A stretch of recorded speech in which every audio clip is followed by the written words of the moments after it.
السلام عليكم ورحمة الله وبركاته. kusoo dhawaada caruurta bilood uga barateen isqurxinta casriga iyo dabiiciga ah.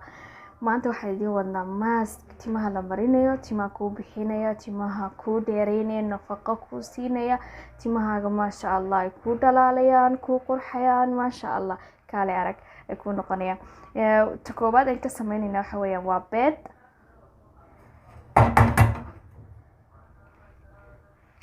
Habad beeda.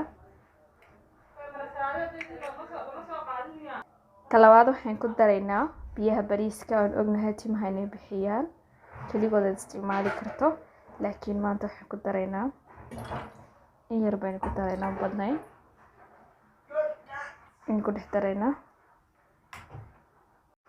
saddexaad waxaan sameynaynaa saliid macsaro ama saliidka ayaa lagu darayaa 2 malqacdood ku darsanaysaa.